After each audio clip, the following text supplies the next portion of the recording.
आप सबको मेरे नमस्कार। मैं दिग्विजय कुमार, मेरी स्मार्ट कोचिंग क्लासेस पर आप सभी का एक बार पुनः स्वागत है।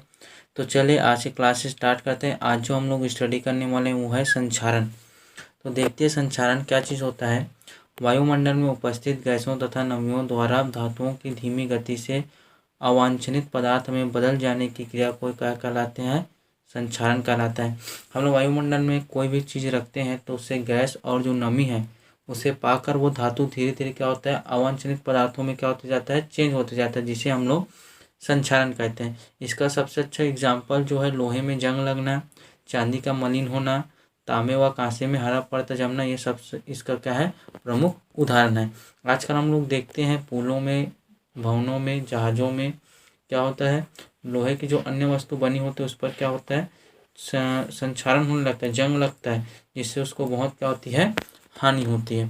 इसमें सबसे अच्छा आपका आता है लोहे में जंग लगना। तो हम लोग उसी क्रियाविधि को देखते हैं, लोहे में जंग लगने की क्रियाविधि क्या होती है। तो हम लोग क्या लेते हैं, एक लोहा लेते हैं, एक कोई लोहे का धातु लेते हैं। इस तरफ जो का शुद्ध लोहा होता है वो हमारे लिए एनोड का कार्य करता है। इस तरफ जो हमारा होता है अशुद्ध लोहा वो किसका कार्य करता है, कैथोड का कार्य करता है। इस तरह से इलेक्ट्रिक जो फ्लो होता है वो एक विद्युत का निर्माण करता है। तो यहाँ से क्या होता है, जो शुद्ध एनोड होते हैं, आयरन होते हैं Fe, उस पर क्या होता है, ऑक्सीकरण होता है, और ये ऑक्सीकरण होने से इस पर क्या होता है, इलेक्ट्रॉन मुक्त होता है। ये जो इलेक्ट्रॉन होता है वो बाह्य जो वायुमंडल सरफेस है उससे ऑक्सीजन को ग्रहण करता है, और ये क्या बनाता है, हाइड्रोक्सिल आयन बनाता है, हाइड्रेट आयन बनाता है। ये जो हाइड्रोड आयन है उसको फिर कौन कौन उसको क्या करता है, कैचअप करता है।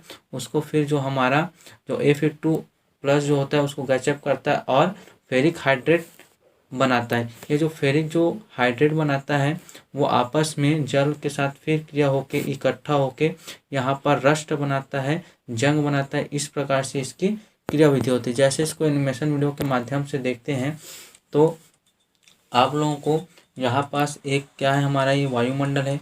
इस वायुमंडल क्या है, बहुत ही नमी है। यहाँ पर एक लोहे के आपको धातु का क्या दिखाई दे रहा होगा, पाइप दिखाई दे रहा होगा।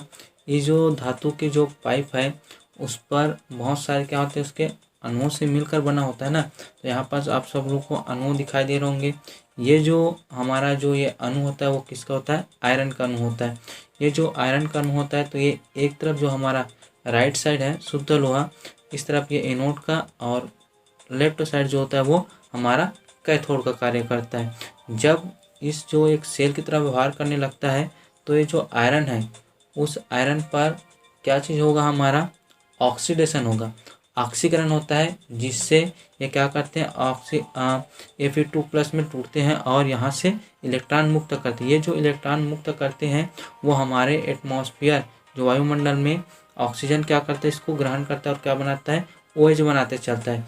फिर ये जो OH होता है जो बनाते चलता है उसको कौन ग्रहण कर लेता है, Fe2+ ग्रहण करता है, और ये इकट्ठा होने लगता है उसके परतक रूप में।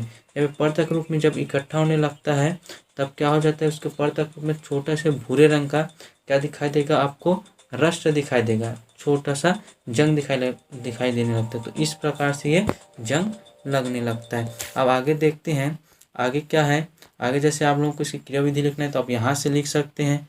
इसका जो रासायनिक सूत्र है मैं वो यही चीज़ बताया हूँ। यहाँ से क्या होता है, एनोड पर ऑक्सीकरण होता है, तब क्या होता है 2Fe2+, 2 के रूप में होता है। इस पर जो होता है वो ऑक्सीकरण होता है। इसी प्रकार से मैं कैथोड पर जो होता है वो क्या होता है, जल के साथ क्या बनाता है, हाइड्रेट आयन बनाता है। इसी प्रकार से जो आपका आगे आता है वो किसको कैचअप करेगा, हाइड्रोक्सिल को वही बनाएगा, फेरिक हाइड्रा ऑक्साइड बनाता है।